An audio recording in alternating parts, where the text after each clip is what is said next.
Hello guys. तो ये जो वीडियो है ये सिक्योरिटी वैल्यूएशन की वीडियो है एलडीआर पॉइंट्स की। अब इस एलडीआर पॉइंट्स में मैं जो क्वेश्चन बैंक यूज़ कर रहा हूँ वो अजय अग्रवाल का यूज़ कर रहा हूँ। इसमें मैं आपको जो इंपॉर्टेंट क्वेश्चंस नहीं बोलूँगा, बेसिकली जो कॉमन पिटफॉल्स वाले क्वेश्चंस हैं सिर्फ वो डिस्कस करूँगा। वो भी डिस्कस का उसका सिर्फ वही पॉइंट डिस्कस करूँगा, उस पॉइंट का क्या एडजस्टमेंट होगा। बाकी मैं इस वीडियो में कुछ इधर उधर की बातें नहीं करने वाला। तो सबसे पहले शुरू के 4 क्वेश्चन ईजी आते हैं 5वें क्वेश्चन पे। 5वें क्वेश्चन में ये पॉइंट दे रखा है, इन्फ्लेशन प्रीमियम इंक्रीजेस बाय 2%।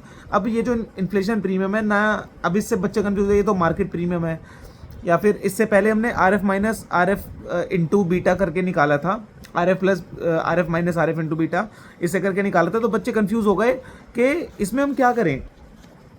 इसमें हम ये मतलब बीटा जब हम कैलकुलेट कर रहे थे, बीटा से मल्टीप्लिकेशन करते हैं, हमको उसमें ऐड करना है क्योंकि वो मार्केट प्रीमियम वही होता है। तो मार्केट प्रीमियम है तो क्या है, तो ये कुछ नहीं है, इन्फ्लेशन प्रीमियम हमको सीधा सीधा केई में ऐड करना है। केई पहले निकाल लो, केई में हमको 2% ऐड कर दो। इन्होंने भी ये कर रखा है 13.8 है, उसमें +2 करा तो 15.8, दैट्स इट। क्वेश्चन सॉल्व कर लो और कुछ नहीं है इस क्वेश्चन में, ठीक है। अब उसके बाद दूसरा क्वेश्चन लेके बैठा था मैं, क्वेश्चन नंबर 13।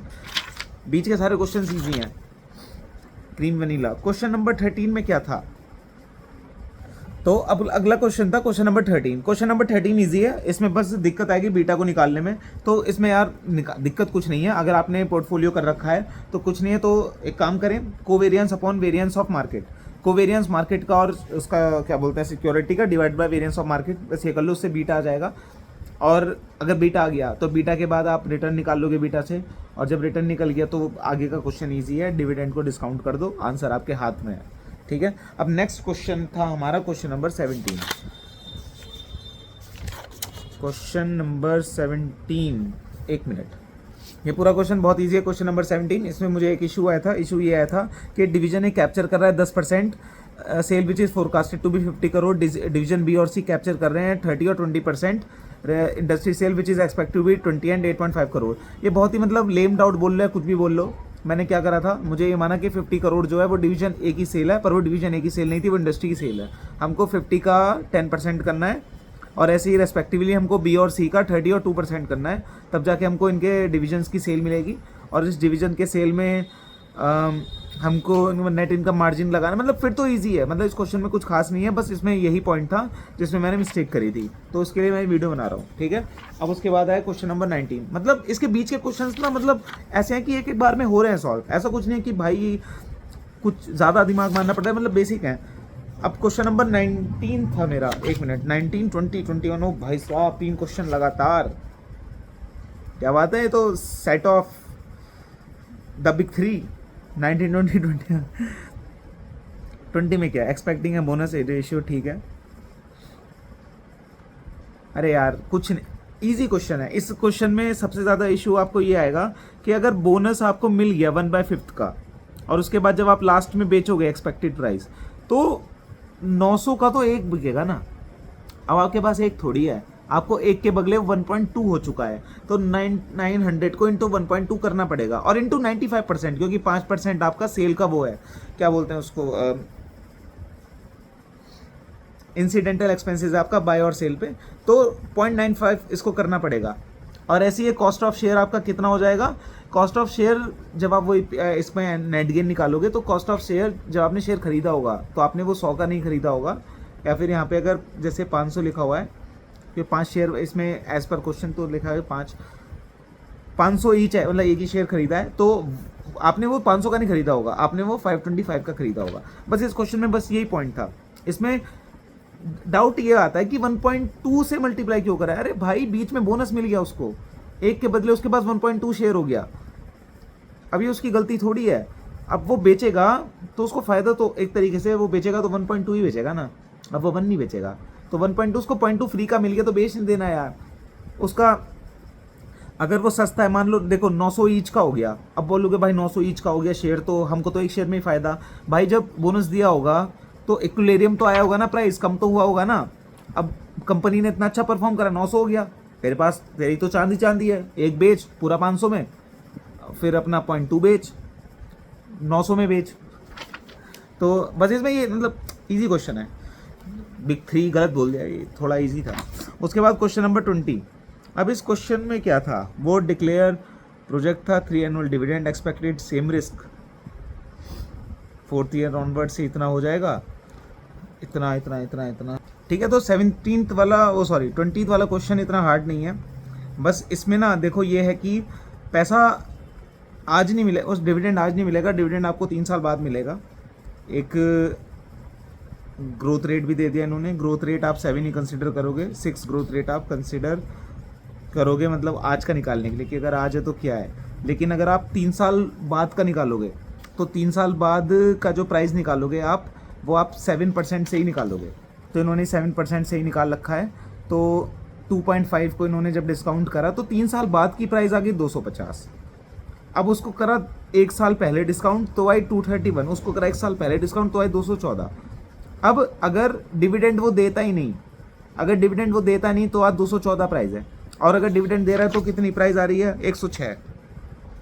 सही है, 106 प्राइस आ रही है, क्योंकि तब वो डिविडेंड, मतलब अगर आज से ही डिविडेंड देना स्टार्ट कर रहा है तो उसका ग्रोथ कम है तो 6%, तो 106 आ रही है। अगर वो डिविडेंड नहीं दे रहा तो 214.33 प्राइस है। अब क्वेश्चन में बोला है कि भाई इन्वेस्टर को 2000 रुपये साल लाना चाहिए। अब इन्वेस्टर ने तो इन्वेस्ट कर रखे हैं ना अपने 1000 शेयर, बेच दे, बेच दे। कितने बेचेगा, पहली बार में तो 10 शेयर बेचेगा 214 में, फिर अगले साल आएगा 9 शेयर बेचेगा 231 के, 2000 चाहिए, मिनिमम 2000 चाहिए, तो उसको 2100 मिल जाएंगे पहले साल, फिर मिल जाएंगे, और तीसरे साल 8 बेच देगा। और फिर उसके बाद रिमेनिंग कितने बचेंगे, रिमेनिंग उसके पास बचेगा आपका 1000 में से -10 -9 -8, तो उसके पास बचा आपके 973 शेयर्स। तो 973 शेयर्स में देख लो भाई, उसको 2.5 का डिविडेंड मिल रहा है, तो हम मिल रहा है भाई 2400 रुपये, 2400 मिल रहा है, खुश हो जा। अब तो इसी में चलता रहेगा ना फिर। अब जो डिविडेंड ग्रो हो रहा है, उसको 2000 चाहिए थे साल के, तो उसको 2000 मिल रहे हैं, लेकिन इसमें पॉइंट ये है कि उसको शेयर बेचना पड़ेगा। कैसे कैसे कैसे कमाएगा 2000 रुपये साल का, ऐसे कमाएगा, ठीक है। अब क्वेश्चन नंबर 21, अब 21 में देखते हैं क्या है। तो ये क्वेश्चन नंबर 21 थोड़ा चटपटा है। अब इसमें करना कुछ नहीं है, इसमें ना दिक्कत ये है कि बच्चे कन्फ्यूज हो जाते हैं फॉर्मूले से। पी का जो फॉर्मूला होता है ना 1/k ही हो जाता है। तो भाई मैं भी यही सोच रहा था शुरू में, तो अच्छा पी दे रखा सीधा 1/k ही करके, अरे के ही आ गया सामने, ऐसा कुछ नहीं है। यहाँ पे भाई तुमको ग्रोथ रेट भी दे रखी है, कुछ का तो यूज़ करना ही पड़ेगा ना, डिविडेंड भी दे रखा है, तो सीधा सीधा भाई हमको डिविडेंड के फॉर्मूले से ही हमको यहाँ पे मार्केट प्राइस, पहले में क्या निकाल, कॉस्ट ऑफ इक्विटी निकालनी है। तो अगर कॉस्ट ऑफ इक्विटी निकालनी है, कॉस्ट ऑफ इक्विटी निकालने के लिए क्या करना पड़ेगा, कॉस्ट ऑफ इक्विटी का देखो एक वो फॉर्मूला नहीं होता आपका, मार्केट प्राइस क्या होता है हमारा। अगर हमको आज का प्राइस चाहिए होता है तो हम कैसे निकालते हैं, 1/, डिविडेंड से, डिविडेंड अपॉन के minus G into 100 is equal to आज का आ गया मार्केट प्राइस। सही है। अब हमारे पास यार मार्केट प्राइस भी नहीं है, हमारे पास के भी नहीं है, हमारे पास ग्रोथ है, ग्रोथ दे रखी है इन्होंने 15%, और डिविडेंड इन्होंने दे रखा है रिटेन्स 5 दे रखा है। अगर रिटेन इन्होंने 5 दे रखा है ना, तो इन्होंने डिविडेंड अपने आप बता देंगे, क्योंकि इन्होंने ये भी दे रखा है कि हमारा 45% हमारी रिटेनिंग रेशियो है, तो उसका 55% क्या होगा, हमारा डिविडेंड होगा। तो अगर 55 हमारा डिविडेंड होगा तो उससे डिविडेंड आ गया, डिविडेंड कितना आता है हमारा 6.11 आ गया। अब 6.11 हमारा डिविडेंड आ गया, हमको पी रेशियो दे रखा है, डिविडेंड है हमारे पास, फिर हमारे पास वो भी होगा, क्या बोलते हैं, रिटेन। हमने रिटेन कितना करा, 5 हमने रिटेन करा, इसने लिख रखा है 5 रिटेन करा है, डिविडेंड इतना, तो भाई हमको ईपीएस मिल जाएगा। ईपीएस मिल गया, पी मिल गया, फिर तो काम खत्म। पी इन्होंने दे इस वजह से रखा है कि भाई पी दे रखा है। अब जब पी का हम वो ईपीएस अपॉन एमपीएस करके, पी का फॉर्मूला ही होता है ईपीएस अपॉन एमपीएस, तो उससे हम एमपीएस निकाल लेंगे भाई सस्ते में। तो एमपीएस आ गया हमारा, एमपीएस कितना है 88.88 आया, डिविडेंड कितना है 6.11, निकाल लो।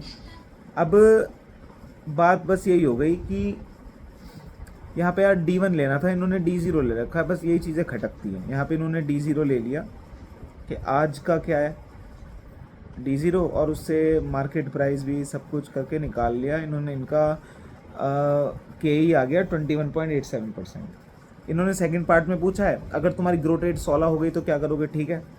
डिविडेंड हमारा 6.11 है, कन्फर्म है। के ई हमारा 21.87 माइनस 16 कर देंगे तो हमारा नया शेयर प्राइस आ जाएगा। तीसरा उन्होंने पूछा कॉस्ट ऑफ कैपिटल 20 हो गया तो क्या करेंगे। अब देखो कॉस्ट ऑफ कैपिटल दे दिया, हम डिस्काउंटिंग करते हैं के ई से। अब इन्होंने दे दिया कॉस्ट ऑफ कैपिटल, हमारे पास कोई इन्फॉर्मेशन है नहीं तो हम कुछ नहीं, ज़्यादा माथा नहीं मार रहे। हम इसी को कॉस्ट ऑफ कैपिटल को ही हम के मान लेंगे, तो वो 6.11 डिवाइडेड बाय 20 माइनस 19%। अब इन्होंने ग्रोथ रेट वही 19 दे रखी है, तो वही 611 इसका आंसर आ गया। क्वेश्चन ईजी है, पर ये इसमें ना मतलब एनॉमलीज बहुत हैं इस क्वेश्चन में। इस क्वेश्चन में ये सारी चीज़ें बहुत है जो जनरली क्वेश्चन में होती नहीं है, तो इसको याद करके जाना पड़ेगा, इस वजह से मैंने क्वेश्चन यहाँ पे लिया। अब देखो यहाँ से ना क्वेश्चन नंबर 23 से अर्निंग बेस्ड मॉडल स्टार्ट हो जाते हैं। 22 पे सेपरेट वीडियो, मतलब मैं सिक्योरिटी वैल्यूएशन को 2 पार्ट में बनाऊंगा, तो मैं इसको दूसरे पार्ट में लूँगा, क्योंकि इसमें है यार कन्फ्यूजन्स की चीज़ें हैं इसमें, मतलब वो मुझे नहीं आए समझ में। अब जब जो चीज़ मुझे क्लियर नहीं होती मैं दूसरे को ढंग से बता नहीं सकता। फिर आ गया वैल्यूएशन ऑफ राइट्स, ये आसान है, ये बंदा एक बार समझ जाए ठीक है, इसमें कुछ इशू नहीं है। अब देखो question number 31, question number 31 is easy. Question number 31 में कुछ नहीं है, बस एक जगह कन्फ्यूजन आता है। डिस्काउंटिंग रेट हम किससे डिस्काउंट करें? कूपन रेट हमें दे रखे हैं 9, 10, 14, तो इसके हिसाब से हम ले डाउन कर देंगे कैश फ्लोज। लास्ट में इसने ये भी बोल दिया 5% का प्रीमियम भी है, तो ठीक है, लास्ट में 14 प्लस 105 हो जाएगा। PVIF क्या लें, मतलब कौन से रेट से डिस्काउंटिंग करें, क्योंकि इन्होंने 2 रेट्स में मुझे कन्फ्यूजन में डाल दिया था कि करंट मार्केट रेट जो सिमिलर डिबेंचर की है वो 15 है, लेकिन कंपनी चाहती है कि वो उस प्राइस पे इशू करे कि यील्ड 16 दे दे वो। तो बताओ इशू प्राइस क्या होगा? अब जो कंपनी बोल रही है इशू प्राइस वो 16% पे अगर यील्ड देना चाहती है, तो भाई 16 को आप अपना डिस्काउंटिंग रेट यूज़ करो और 16 से डिस्काउंटिंग करो, बस इस क्वेश्चन में और कुछ नहीं था। क्वेश्चन नंबर 32 का सेकंड पार्ट। क्वेश्चन नंबर 32 का पहले फर्स्ट पार्ट देख लेते हैं। Investor expect interest will be 8%, interest rate 6% है 6 years फ्रॉम नाउ ऑन। अच्छा, एक बॉन्ड है, उसका कूपन 10% है, मैच्योरिटी 6 साल बाद है, और उसका स्पेशल फीचर है कि कंपनी एक्सटेंड कर सकती है लाइफ 12 साल, मतलब 6 साल एक्स्ट्रा और कर सकती है। अगर वो 6 साल और एक्स्ट्रा कर रही है, तो अगर इन्वेस्टर एक्सपेक्ट कर रहा है कि 6 साल बाद भी अगर 8% होगा, तो वो क्या करेगा? तो मैं मतलब इन्वेस्टर नहीं कर सकता, सॉरी, कंपनी कर सकती है। कंपनी के पास है ना ऑप्शन, तो कंपनी कब करेगी एक्सटेंड? आप खुद अगर ध्यान से सुनो, कूपन रेट 10% है, कंपनी चाहे तो बढ़ा सकती है, तो कंपनी कब चाहेगी? कंपनी तो चाहेगी यार हम 10% रेट दे रहे हैं, अगर मार्केट में रेट 15% हो गया, बहुत बढ़िया, हम तो ये एक्सटेंड कर देंगे, 10% ही इसको कंटिन्यू रखेंगे 6 साल और तक, तो हम 10% ही रेट देंगे, क्योंकि अगर वो इसको रिडीम करके नया वाला बॉन्ड लेकर आ जाएंगी ना, तो फिर वो जो नया वाला बॉन्ड होगा ना, उस पर उनको ज़्यादा इंटरेस्ट देना पड़ेगा, जो ये कंपनी नहीं चाहती। तो पहला पॉइंट यही था कि इन्वेस्टर क्या एक्सपेक्ट करेगा रिटर्न अगर इंटरेस्ट 8% हो जाए 6 साल बाद। तो अगर 8% हो जाए तो कंपनी को 6 साल बाद ही वो रिडीम कर लेंगे, क्योंकि कंपनी फिर नए बॉन्ड इशू करेगी कम रेट पे, तो वो रिडीम कर लेंगे, तो हम उसका पीरियड 6 साल मानेंगे। 6 साल को मानेंगे, डिस्काउंटिंग कर लेंगे, हमारा एक प्राइस आ जाएगा 10923, ये प्राइस आ गया। अब जो सेकंड पॉइंट है, सेकंड पॉइंट ये था, now suppose on the basis of that expectation he invest, मतलब उसने इन्वेस्ट कर दिया, उसने 10923 पैसे दे दिए, और जब उसने 10923 पैसे दे दिए और फिर 6 साल बाद 12% हो गया, अब क्या होगा? अगर 6 साल बाद 12% हो गया ना, तो कंपनी एक्सटेंड कर देगी, तो कंपनी 6 साल के बाद उस पॉइंट पे अपना प्राइस फिर से खींचेगी, तो उसका जो उस टाइम पे प्राइस होगा वो होगा 9181। तो उसका जो पोटेंशियल लॉस होगा, यार उसने तो 10 कितना खरीदा था, 10923 का खरीदा था, लेकिन अगर वो उस टाइम पे बेचेगा तो उसको 9181 का ही बिकेगा वो, तो 9181 minus 10923 1742, that's all about question number 32। ये क्वेश्चन ठीक है, मतलब पर इसमें वही है यार, इसमें बस वो 12% वाला ना, उसमें मतलब पूरा क्वेश्चन ना पढ़ो तो कन्फ्यूजन ये हो जाएगी कि तुम आज ही ये मतलब at the point of time ही आप 12 साल के डिस्काउंटिंग कर दोगे, वो गलत है। आपको 6 साल बाद ही जो बाकी के 6 साल बचे उनकी डिस्काउंटिंग करनी है, हम खड़े हैं 6 साल बाद, तो ये चीज़ है। अब क्वेश्चन नंबर अगला कौन सा है? Bond yield. क्वेश्चन नंबर 33 हो गया था, 34 हो गया। बॉन्ड यील्ड, बॉन्ड यील्ड तो यार वैसे बॉन्ड यील्ड में कुछ दिक्कत है नहीं यार, बॉन्ड यील्ड सही है, सही कंसेप्ट है। बॉन्ड यील्ड के बाद क्वेश्चन नंबर 38 लिखा हुआ है, यहाँ पे देख लेता हूँ 38 क्या है। लो अब इस क्वेश्चन नंबर 38 में ना, इसमें सब कुछ ईजी है, पता है कि भाई IRR से पहले तो IRR ही कैलकुलेट करना है, तो IRR कैलकुलेट करने में कुछ महाभारत नहीं है, वो हो जाएगा। इन्होंने पूछ लिया स्प्रेड ऑफ यील्ड बताओ, अभी सिर्फ इस वर्ड के लिए, स्प्रेड ऑफ यील्ड के लिए ही मैं ये इस वीडियो बना रहा हूँ। तो स्प्रेड ऑफ यील्ड में इन्होंने कुछ नहीं करा, इन्होंने भाई IRR जो निकाला, और जो इन्होंने आज का इक्वलेंट कंपेयर बॉन्ड पे जो इंटरेस्ट दे रखा है कि इतना है 11.8 है, उसका डिफरेंस है। हम IRR 11.8 को नहीं मानेंगे, हम अपना खुद का IRR निकालेंगे, क्योंकि इन्होंने ये चोचलेबाजी कर रखी है ना कि 850 हमारा आज है, करेंटली ट्रेडिंग एट 850 दे दिया ना उन्होंने, तो प्राइस तो नहीं निकाल रहे हम। अगर प्राइस निकालना होता तो 11.8 से हम वो कर लेते हैं, प्राइस में दे दिया 850 है, तो अब 850 जब इन्होंने प्राइस दे दिया तो IRR निकालेंगे, ठीक है। अब बाकी के जो क्वेश्चंस हैं वो मैं नेक्स्ट वीडियो बनाऊंगा, 5-6 क्वेश्चंस हैं और उसके अर्निंग बेस पे। अब बस फिर ये हमारा सिक्योरिटी वैल्यूएशन है भी तो बड़ा है यार, 2 वीडियोस लेंगी 15-15 मिनट की, आधे घंटे में हो रहा है भाई, बताओ।